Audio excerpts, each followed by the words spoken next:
Welcome back to Real Estate Mindset. Today's video is gonna be absolutely bonkers. Now, the data is in, and it is absolutely shocking how many new metro areas have now made the year-over-year price decline list, upping the number from 8 to 10 total metro areas now. And we have a minimum of 4 metro areas that are experiencing a price crash of 15% or more. We have more months of inventory, and it is the highest it's been since mid 2020. And here's the thing, guys, it's only going up because of quantitative tightening continues to destroy affordability and inflation continues to surge.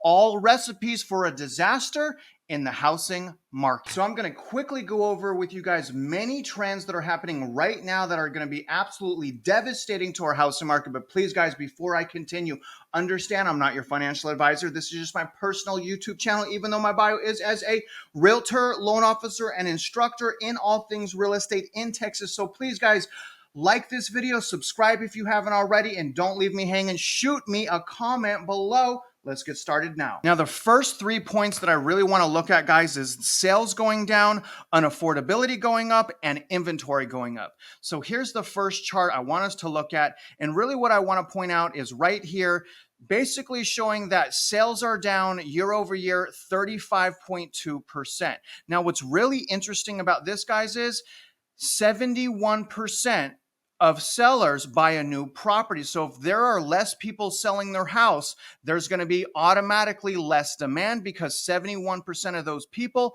purchase a new home. Now, the second point is unaffordability. And if we look here, unaffordability keeps going up. Unaffordability is up 48.5% year over year. Now, I highlighted where we were at in 2021. In 2021, this time of year, we were under $1,700 on average for mortgage payment. In 2020, we were at under about $1,500 for mortgage payment. So you guys can see from 2020 to now, we are up about $1,000 a month for the average mortgage holder. Now, in turn, what that's doing, guys, is it's shooting up supply. Now, this is really the data set we need to keep our eyes on, which is the months of supply available to the market. Now, the red line obviously is 2022, and this is indicating that we have 3.1 months of inventory right now, which is really, really important to understand because it takes demand into consideration. Now, here's the interesting thing. The beginning of 2020, essentially pre-pandemic, we were at 3.9 months of inventory. So all we need is 0.8 months more to reach pre-pandemic levels of months of supply of inventory. That is absolutely astonishing. Now, the reason why all of those things are super important is because it's going to severely impact prices. And that's really what we need reset in our housing market are the prices of homes. Now take a look at the prices right now. Now this is the leading indicator of pricing, guys. Now this is the listings that have had price drops. Now, as you can see with the recent increase of interest rates, the price drops have surged once again. But again, you guys, the actual median sales price drops are lagging behind. So this is the first data set and the leading indicator of price drops. As you can see, everything follows obviously listings and the price drop. So this is what the rates are hitting first. And as you can see down here around May, listings with price cuts skyrocketed because the interest rates finally hit the market. So again, you guys, this is the leading indicator of price cuts coming in the near future. Now, the second leading indicator is median asking price declines. Now, as you can see here, guys, median asking prices for the last 3 weeks have gone down. So we need to continue to see that because obviously, in order for us to see median sales price decreases, we need to see lower median asking price. This is what we want to get to, median sales price. Now, median sales price is only up 5.5% year over year. So median sales price has been going down. Now, I highlighted it going down here because it took roughly until July and August for the interest rates to really impact median sales price. So more than likely, guys, with the interest rates going to the 7%, we're going to need a little bit more time here to start seeing median sales price go down even more. Now, I am hoping that this red line is going to go under this blue line this year, which would indicate year over year price declines on a national average scale. Now, here's the really amazing thing, y'all. That's not it. I have a ton more data to go over with you guys. So now let's look at some additional leading indicators as presented from Redfin. So here's some really powerful leading indicators right here. Now, obviously, the interest rates have risen to 7.08%. I believe next week the average rate will actually be lower because of midterm elections. But as we can see here, homes for search on Google is down year over year 28%. Demand is down 35% year over year. Touring activity is down 34% year over year. Here's what's really impacting me and the industry. Mortgage purchase applications are down, you guys, 42% year over year. That is astounding. That is extremely bad for the real estate industry and the mortgage industry. And we are fixing to see additional layoffs. Now, here's what's really interesting. The median sales price was up 5% year over year, but down from the record high. So we're down 7% from peak, and it's refreshing to see that Redfin is adding this once again. Now, here's the beautiful thing.